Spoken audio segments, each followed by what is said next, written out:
Hello, and welcome to Spotlight On, the podcast that brings together business leaders, entrepreneurs, and experts covering a range of topics. I'm Nicholas Barton, founder and CEO of the Barton Partnership. We're an award-winning executive recruitment and consulting solutions firm providing permanent search and independent consulting services across strategy, sustainability and M&A, data and analytics, and transformation and change. Welcome to the Barton Partnership Spotlight On podcast. I'm Thomas Rodwell, Managing Director of our permanent search for the EMEA business. I'm delighted to have Kieran West joining me today. Currently Bupa Global and UK Strategy Director, Kieran was previously an associate partner at McKinsey & Company. Prior to moving into consulting, he had an international sporting career spanning 10 years and is an Olympic Gold Medalist, winning the rowing men's 8s at the 2000 Sydney Olympics. Kieran, great to chat with you today. Hi, Tom. Thanks for having me. Can you start by telling me about your sporting journey that led you to take gold in the rowing men's 8s at the 2000 Sydney Olympics? So I didn't go to rowing school. My interest in rowing came from watching the races at Henley Royal Regatta, where my dad used to take me each year.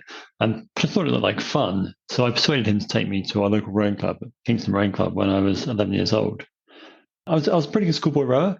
I won the national championships at my age group when I was 15, though my goal of making it into the national team was scuppered when I was 16 and had a serious back injury that kept me out of a boat for 3 years. So my Sydney journey really started in 1997, by which point I was third year undergrad at Cambridge University. And I rowed for the university for the first time that year. To that point, I cruised on natural talent and size. I wasn't the most technically or professionally minded athlete, although I didn't really appreciate it at the time. But this changed in March 1998. I'd made the university second boat, the Goldie Crew, and I'd lost the reserves boat race to Oxford second crew, the ISIS boat. And it was a race that Cambridge had not lost for 9 years. And candidly, we really expected to win it. I'd not really had to face a situation like this before. And I realized just how badly I hated losing. And I needed to seriously step up my approach to rowing if I was to avoid that experience again. So I made a mindset shift, which actually took me the whole way to the Olympics. That I would spare nothing to be the best I could be. So if I were to lose a race, I would do so knowing that there was nothing I could have done to prevent it. And from then on, every session was about continuous improvement. Every training session from that point to the Sydney final, I made sure I understood from the coaches exactly what improvements I needed to make, exactly what they wanted from me. And then I would coach myself every stroke of that session to make it happen. And I would actively go and find the coaches and seek input and feedback to back this up. This made a huge step change in my rowing. And the following year, 99, I made the winning Cambridge Blue Boat. And I made the senior national team, the Great Britain team, for the first time. And I made it into the crew that would form the basis of the Sydney 8. And it was a really good crew. There were no superstars, which meant that everyone was invested in the crew success rather than having any sort of personal glory agenda. And so we actually built a fantastic team that was bigger than the sum of our parts. Had a really good season. We were fast, but we kept getting silver medals at all the international regattas, including a silver medal at the World Championships. And this was the best result a British 8 had achieved to that point. But I just remember feeling absolutely devastated that we hadn't won. And it just reinforced my determination that, whatever it took, I would do it if it meant winning in Sydney. Sort of the second big watershed moment for me. So I focused everything in my life on winning that gold medal. I took a year out of university. I moved to London to focus on training. And for the Olympic training, we would train twice a day, every day, rowing about 200 kilometers a week, plus 4 sessions in the gym. And we'd have a day off every 3 to 4 weeks, usually after we'd had a major internal test or a race. And I focused on every session as a chance just to gain an inch of speed over my competitors. So in my mind, there were people training who I was going to race in Sydney, somewhere else in the world. And I wanted that extra inch over them every day so that I could be that much faster come the race day itself. In between training, I became a social hermit. I didn't stay up late. I didn't drink. I would sleep during the day between training sessions. Because as I saw it, any fatigue from socializing would affect my training. And just even a marginal impact would mean that, come Sydney, I hadn't got that inch that I needed from every day. And I wouldn't be the fastest I could potentially be, which was, for me, just not acceptable. In 2000, we actually had a really good run into the Olympics.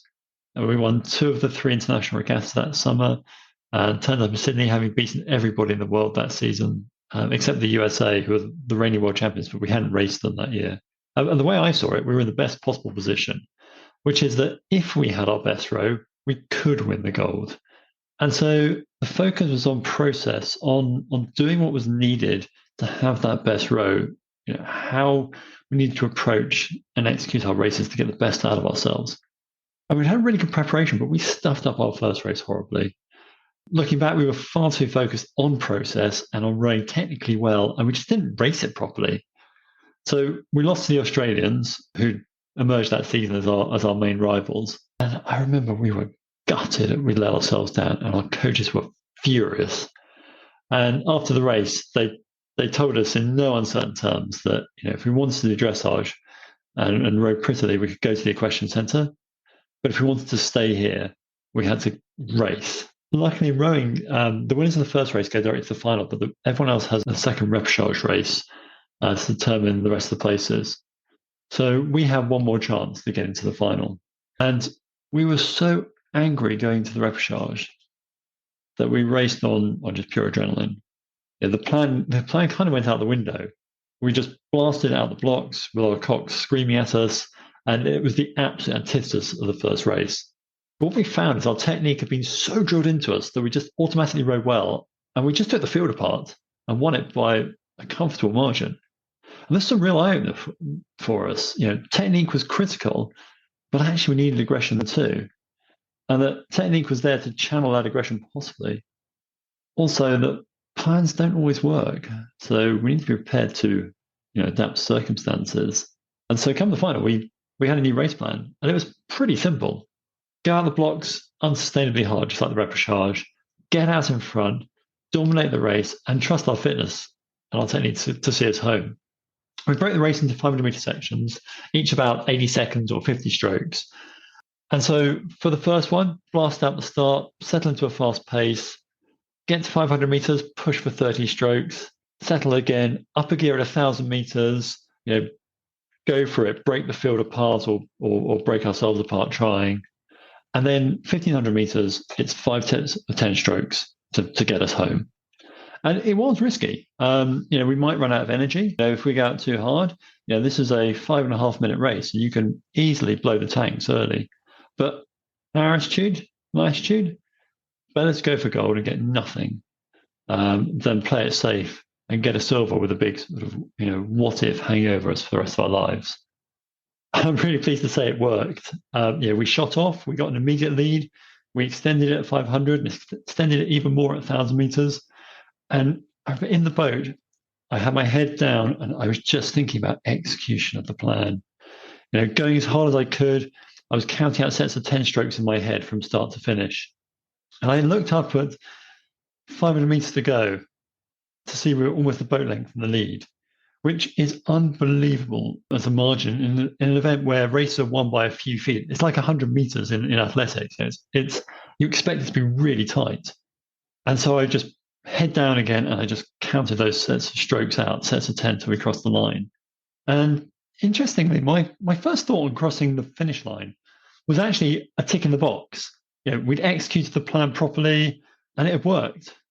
And it was only then that the joy and the pain really kicked in. And I've got to say, winning the Olympics is an incredible feeling. But my immediate reaction just told me so much about my mindset and my approach before and during the race that for me, it had just always been about executing the plan, knowing that doing so properly meant that we'd get the right result. That's interesting that the setting the task almost more important than the outcome. That mentality shift is really interesting. I actually remember watching that on TV all those years ago as well. So can't believe it's been 20 plus years. Me neither. Every time an Olympics comes around, it makes me feel quite old. So how did it feel getting that gold medal? And how did you optimize a high-performing mindset to get you there? Obviously, it feels amazing. Initially, it's all emotion. It's euphoria, pride, and a deep satisfaction in what you've achieved. It's not an exaggeration to say that you have achieved a dream, and no one can ever take it away from you. Now it's a part of who I am, and I find the lessons from that experience just influences my approach to work and life. Mindset is a critical element to success. Athletes are generally all a similar size and raw potential, so getting it right is one of the main things that sets apart the winning crews. I took a very clinical approach to preparation for the Olympics. Started with goal setting. I joined the national team 18 months before Sydney with a clear goal of winning the Olympics, but a long way to go before I was fast enough and in the right place to do so. So I broke it down into tangible steps, each with a milestone and associated mini goal that were combined to get me to that gold medal performance and that gold medal result. Some milestones were preset. So in 1999, there were 3 international regattas, and then the end of the season, World Championships. And then the Olympic season had national team trials in December and April that were vital for my selection. Then the summer international regattas, and then the Olympics. Between these, there were various monthly internal tests and training milestones to go for. And then breaking it down further, there was each week's training schedule and each day's session. So my focus was broken right down to performing in each training session and looking to put that extra inch between myself and the opposition each time. And then on performing at the next test or regatta, just slowly stepping up my speed and my ability, just confident that it would get me to the start line in Sydney at the right speed. And this was something I could successfully deliver against. So I constantly felt like I was making progress. And it was a very positive feeling rather than spending my time worrying about whether I was yet fast enough to win at the Olympics or the gap that I had to close. But I had to stay mentally flexible as plans started running smoothly. And so, when I hit a bump, I needed to be able to work out the best way around it. So, for example, in the winter season, the Olympic year, I picked up a serious virus in sort of October, November time. And I was out of the boat for about a month. And for that month, my focus was switched from pushing hard in training sessions to managing my recovery, getting healthy as quickly as possible, so that I could then get back into a boat and make up the ground when I got back to training. But my underlying focus never changed. From the point I was at, whether it was training or whether it was recovery, it was, what's the optimal plan and what are the optimal actions that will get me to my next milestone in the best possible position. So next idea was I rigorously prioritized activities that would best help me win the Olympics. We had a mantra in the crew called, will it make the boat go faster? Which is really simple. To win a race, you need to go from start to finish line, quicken the competition. So everything I did was focused towards maximizing our boat speed or maximizing my contribution towards our boat speed. And where there was more than one option, it was about prioritizing what would have the greatest impact on that outcome. And so, for example, this manifested itself in my decision to move to London and focus my lifestyle on trying to be the most effective athlete possible, and the continuous improvement approach to self-coaching and getting feedback from coaches that I talked about earlier. And linked to this was a mindset that we called control the controllables. I couldn't influence how hard my competition was training, even though they were always in my mind as a motivating factor. And I couldn't influence how fast they would go on the day. But what I could do is I could influence these factors for me. So my focus was on how to optimize my training and therefore my speed on the day so that we would be the fastest we could be. And then having the confidence that the end result would be the right one, as you can only go as fast as your optimal speed. And that's not being defeatist. So, for example, if I was to race Usain Bolt at over 100 meters, I would have little control over the fact that I'm likely to lose. He's likely to beat me. What I can do is I can control how fast I can run that 100 meters. And that's, for me, is the goal. And then thirdly, I had what we call a pre-mortem approach. I looked at an Olympic final and I posed the question, we lost the race. Why did we lose it? I then went through everything that could have slowed the boat down. So, for example, fatigue from socializing, not pushing myself hard enough in training, not making those technical changes. or that I didn't do that could have increased the boat speed. And then I addressed them so that come the day, they would not be factors. Super interesting. The third point, something I hadn't heard before. I have heard the first two into different variations, but the third one I've never heard before. Really interesting. Throughout university, you balanced your academic commitments with a professional sporting career. How did you manage those competing pressures and priorities? This was a major feature of my rowing career. My first international season started the summer I finished my undergraduate degree. And over the course of my career, I completed a PGC, a master's, and I was halfway through my PhD when I retired. This was unusual amongst my peers in the national team, as almost all had stopped their other activities and studies and focused completely on rowing. It was challenging at times. For example, I wrote my master's dissertation while on a training camp at the top of a mountain in Austria, preparing for the 2005 World Championships. But I didn't mind because I was highly motivated to make it work. I'm a strong believer in continuous improvement in life as well as in rowing. So for me, it was important to continue my studies while I was rowing so I could put myself in the best possible position when I retired. And I enjoyed the challenge. It felt really satisfying to train my mind through study while training my body through sport. And I find they complement each other. Being fit kept my mind sharp, while studying gave me a mental break from rowing, which helped keep my training and the process fresh and exciting for me. Practically, it was about rigorous time management and prioritization. I segmented my days into rowing, study, and recovery times. Like I knew my weekly training schedule and my academic schedule in advance, so I could map out my days and focus completely on each area in their respective times without any distraction. So, for example, in Cambridge, we trained before 8 a.m. and between 1:30 and 6 p.m. And so I'd have the full mornings for study and the evenings for study and recovery. It did mean I had to be really efficient with my studies, though, as I only had limited time. So prioritization of effort was critical. For this, I applied a similar approach to my rowing, focusing on what would drive the greatest returns from the time I spent. Essentially, what would make my academic boat go faster. Finding sufficient time to rest was actually important as well. My training and studies would suffer if I became overly fatigued, and I just didn't have the bandwidth to take time out from either to recover if I did become overly tired. I had my evenings for downtime and continued my approach for the Olympics and being careful with my social life and getting myself to bed on time so that I could conserve energy and allow my body to recover. It sounds like hard work looking back on it, but I'm really glad I did it. That I continued my studies as I really enjoyed them. And I think I came out stronger as a person and more rounded as a person as a result. You originally trained as a teacher, something you balanced alongside your sporting career before moving to McKinsey and Company in 2009. So what sparked the career transition from teaching into consulting? I really enjoyed teaching. I taught maths for a couple of years at King's College School in Wimbledon, which is a highly academic private secondary school. And I found that helping children to learn is really rewarding. And there's a real skill to introducing new concepts to a diverse group in a manner that enables everyone to grasp it. And this appealed to my continuous improvement ethos, and it's a skill I still regularly use today.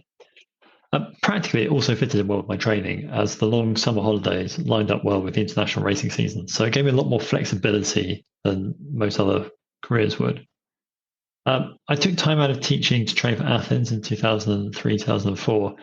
And then I decided to return to my studies and continue my rowing career, as I was still hungry for more rowing success, and I was keen to take the final opportunity to push my academic career as far as it could go, which for me was a Cambridge PhD. But when I stepped away from teaching, I realized that actually I wanted to go into business.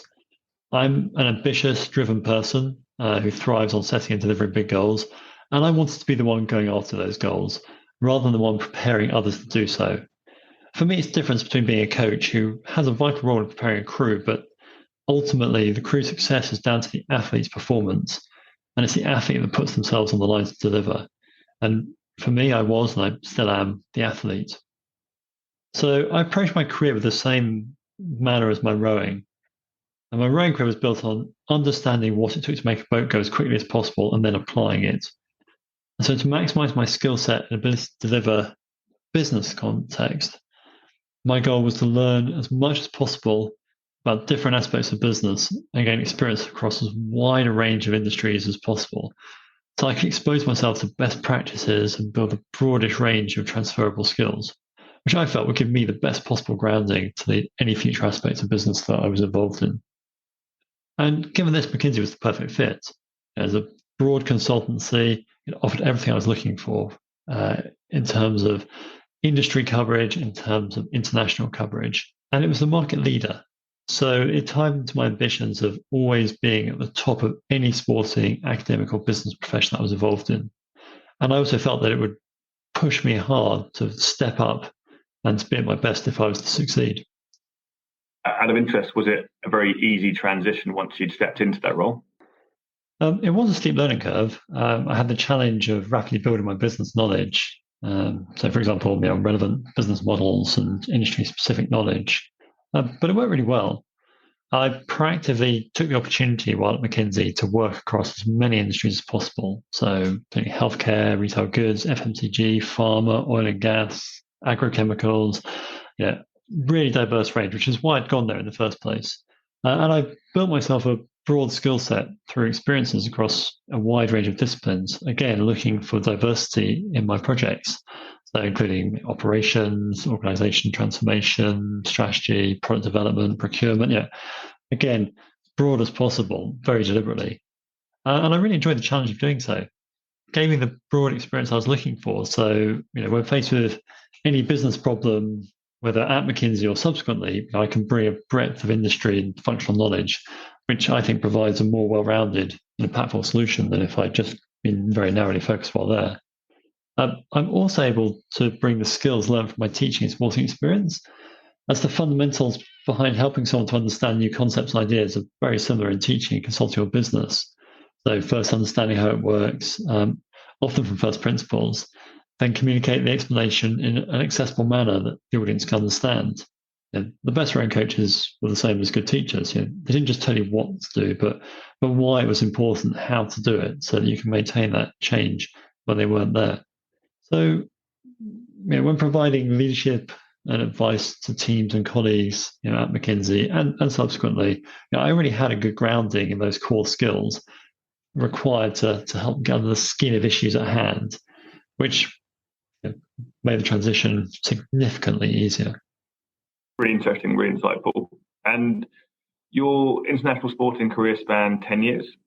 What lessons did you take from this into your career as a consultant and now as a strategy director at Bupa?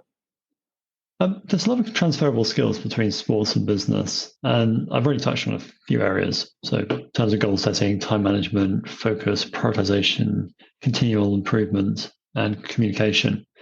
But both are ultimately about setting and delivering ambitious goals by maximizing the impact of available resources. And I found that I could repeatedly apply learnings from sport to a wide range of business projects and transformations. So the mindset required to be successful in sports is highly applicable to business. In sports, I was comfortable setting challenging goals, such as winning the Olympics, and then focusing on working out what it's going to take to achieve them and how to deliver it, rather than watering down my ambition. If you want to succeed in business, it's the same. Next, I mentioned earlier, in sport, you need that discipline to break down delivery into achievable milestones. And the same true of business. For example, delivering a major transformation can be daunting if you only have the start and endpoints in mind. Breaking it down to smaller achievable steps with set milestones and focusing on delivering each milestone in succession makes it more manageable. And the goals provide clarity of what you're trying to achieve. In both sport and business, you need that clarity of how you're going to do it, your role in it, and where and how you need help from others. And at this point, it moves into execution mindset. So a strategy or a plan is only as good as what's ultimately executed. And so for me, this is where the sports mindset is particularly important. Ultimately, sport is a delivery mindset. It's about what you can achieve at any one point in time, how you can continually push your boundaries to achieve more next time, whether daily in training sessions or across a whole 4-year Olympic cycle. And I found that sports honed me into an incredibly results-focused person. I'm always looking at what it's going to take to deliver my goals and whether I'm acting in the optimal manner or can improve in some way. Essentially, I'm testing my actions about whether and how they're going to make the boat go faster. And I find high-performing businesses also have this trait. As I've talked about sporting mindsets, and how they'll strongly help business. And there's three big ones for me. Firstly, set yourself up for success. Find the right team, help them believe in themselves, set them up to deliver. Control the controllables and be the best you can be, focusing on what you can influence and not be distracted by what you can't. And this doesn't mean you don't react to external factors you can't control, but that your focus is on the situation and the solution rather than worrying about the difficulties of the problem. Next, prioritize activities rigorously. There's a limited amount of time and resources, so focusing on what will make the boat go faster, but leaving no stone unturned. Holding the pre-mortem, identifying and addressing potential blockers, and taking the prioritized actions, which means that you'll know that the end result is the best one that it could be with the resources you had. And also being honest with yourself. The only person who will succeed or fail is you. So lying to yourself about, for example, that something is in place when you know it's not, is only going to hold you back. I think it's critical to look for continuous improvements. This requires personal drive and ambition in business in the same manner as in sport. In sport and business, everything around you is moving. So the line of success today will be a line of failure tomorrow. It's about getting ahead of that line and staying ahead of it. For example, when we were training for the Olympics, we had a target gold medal time for training pieces and races in the boat, which if we hit that time, and it was usually about world record pace, it would deliver us a gold medal. And every year, that time got faster and faster, as it was the only way to ensure that it stayed a genuine gold medal time.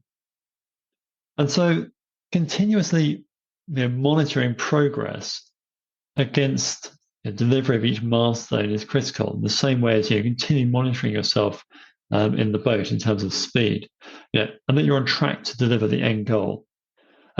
As is the approach of quickly identifying and finding ways to overcome anything that slows you down, and also to enhance anything that's working well. And as part of this, you have to recognize that things don't always pan out as planned, and you have to be flexible and resilient enough to quickly refocus and replan when you're required. But saying all this, it's really important to be confident in yourself, but not arrogant. Backing yourself to succeed, but looking for help and feedback from those with more experience in a particular field is the way forward. This is how you can learn from them and bring the best of your combined skills to bear. Likewise, be willing to try and fail, as you're never going to learn if you don't push boundaries. And if you're pushing hard enough, it's not always going to work. But it's important to learn from the failures as much from the successes so you can get the most out of both. Rowing taught me to push myself and deliver under pressure, whether training or in a race. And there are a few situations with greater pressure than sitting on the start line of an Olympic final. It puts everything else in perspective. What gets past is the faith in yourself that it's just another day. It's not insurmountable because you've already put in all the hard work or you've done it before. We had an attitude in the Olympic Village. Today is just another day of execution. It's not about suddenly changing everything for the Olympic final. It's about delivering in the same way you have and making sure that you deliver it as perfectly as possible. But finally, obviously, critically, rowing taught me that teamwork and inclusion is the key to success. You are strongest when you work together, when you bring the best from each person to improve the collective outcome. And yes, you absolutely have to perform as an individual within that team, whether as the leader or one of the crew, but having the right team about you, trusting in them to deliver and upholding your side of the bargain by delivering for them is so much stronger than trying to do everything yourself. And being a true team player, delivering your commitments, supporting your team members, communicating and showing them that they can trust you ensures you get the best out of being in that team. And trust is critical for successful teams. When I know those around me are doing everything possible to deliver the best possible outcome, there's no question that I must do the same, as it's unforgivable to let them down. Likewise, trust enables giving and taking feedback because it's being given through a desire to improve you and improve the team as a whole, not to do some personal agenda. And so, behind all this, for me, it comes back to that critical point about execution. Without which you just have potential. Nobody ever won a race or delivered business growth on potential alone. Rowing is a game of inches. 1 inch per stroke over the course of 200 strokes it takes to cover the Olympic course gives you 5 meters over the opposition by the end. Everything I've talked about is about making incremental gains.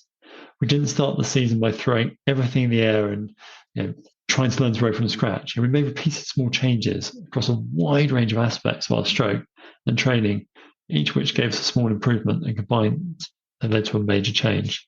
The business is exactly the same, right? Making repeated small changes to improve the business, for example, tweaking a high number of processes to improve customer satisfaction, or systematically building a major new product, one step at a time.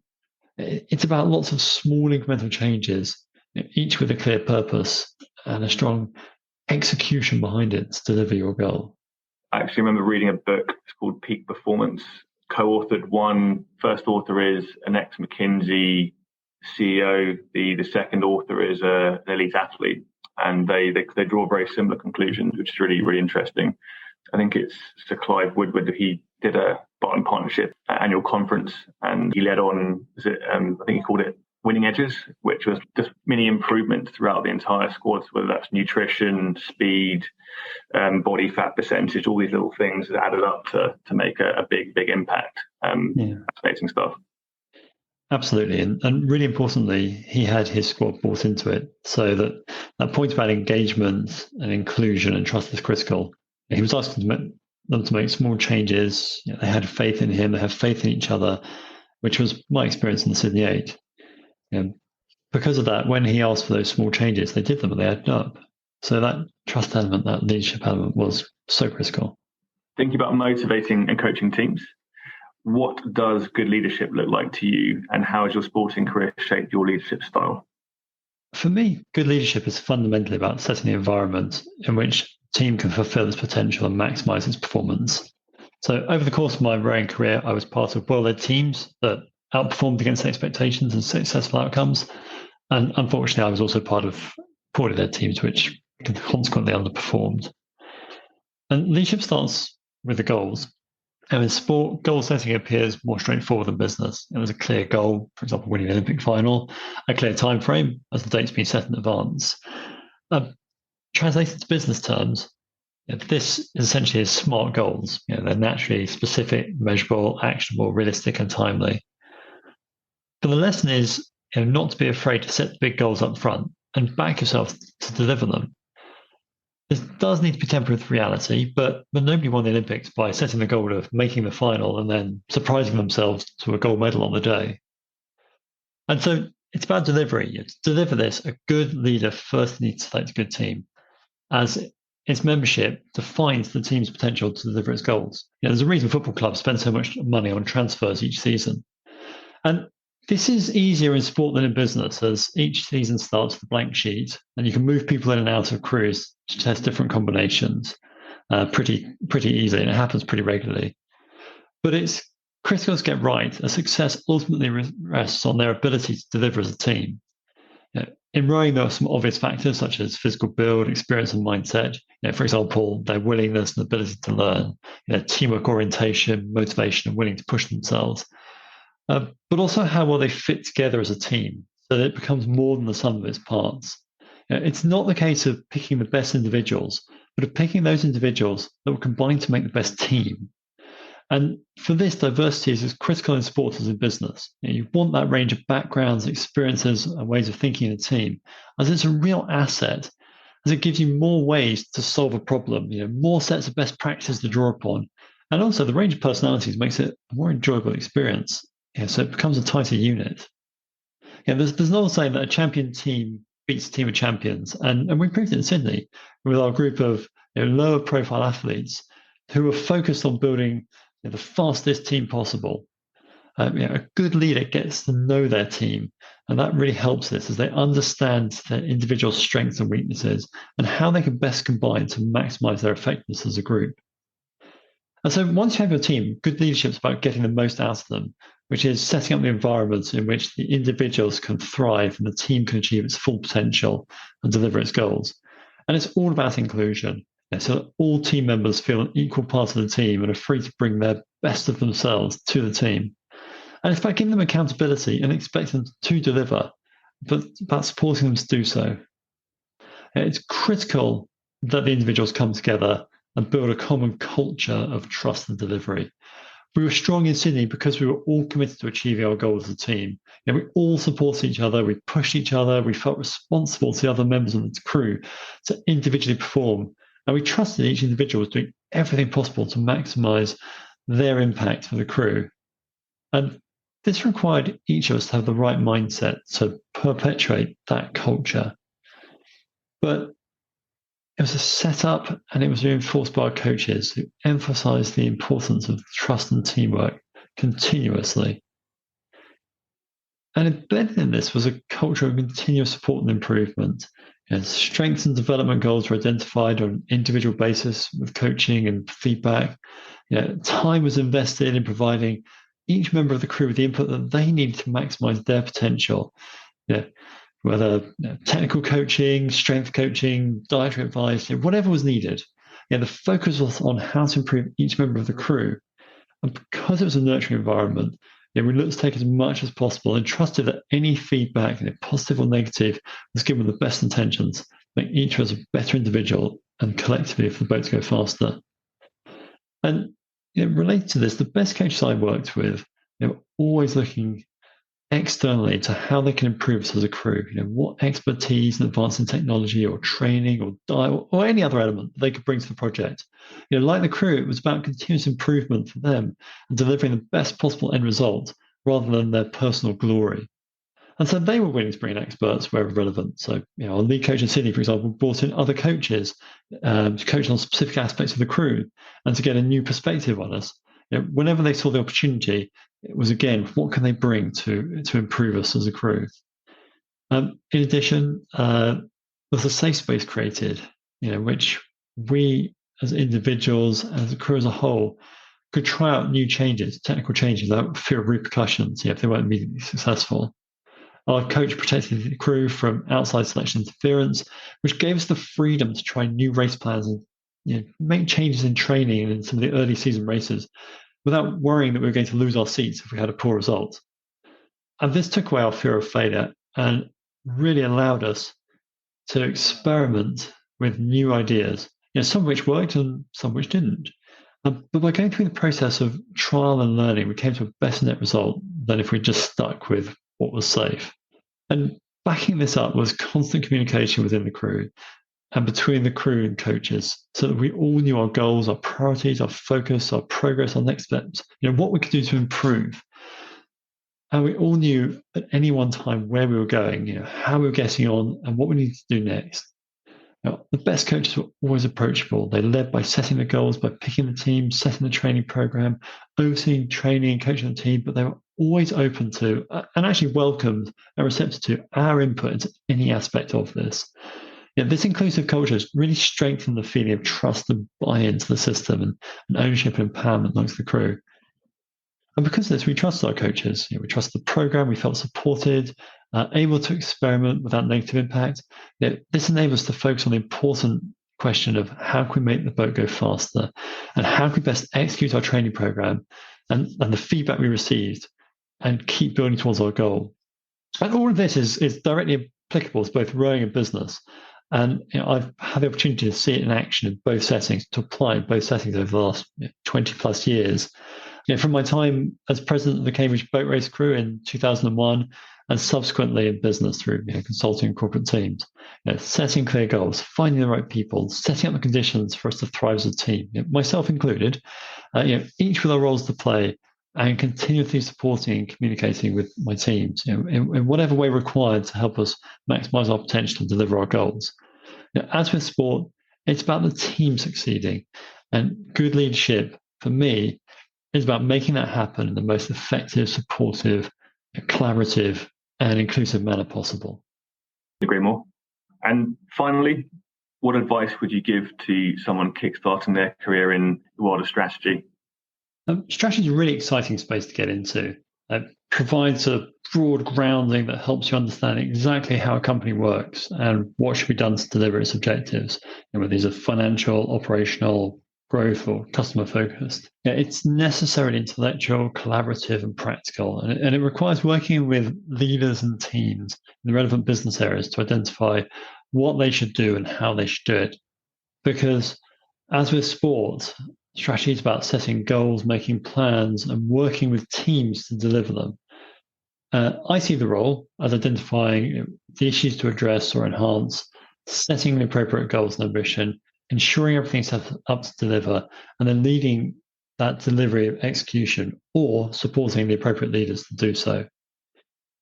As strategy focuses on what a company or a business area should do, it provides a really broad set of highly transferable skills and knowledge that can set up your future career in any part of a business. There's no company and no part of a company that doesn't need a strategy or isn't touched by the implementation of strategic transformation. So you can get significant hands-on knowledge of how every area of a company works, and you can have significant impact on the company's future success. So, for example, over the course of my career, I've been involved in building strategies at a business and division level, building commercial products and services, leading business transformations, organizational restructuring, building business, digital, people offerings and plans, to name but a few. And so if you're ultimately looking to run a company or division, being in strategy gives you a really practical grounding into how they work, what's truly important, how they interact, and how they're influenced by wider industry and macro environment, and what it takes to be successful. And it gives you the skills and experience to move almost anywhere within the business, as you already have experience of that area and know how it works from your strategy time. As one of the few people in a company with this broad knowledge base, exposure and perspective on what needs to be done, what's being done, it puts you in a unique position to advise the board, the CEO, general managers, product managers, function leaders, across the whole spectrum. To build an effective strategy requires you to truly understand how each of the areas work. And if you're good at your job, you're giving them advice that really helps push them forwards all the time. It's a really rewarding area to work in, and it means you can have some significant impact. And practically, for anyone wanting to get into the strategy world, joining consultancy is a classic approach, which is the route I went down. You get to know how businesses work and can really get a sense of what resonates before you join a corporate. Alternatively, talking to the strategy team within a business and seeing if there are options to join or work together can work.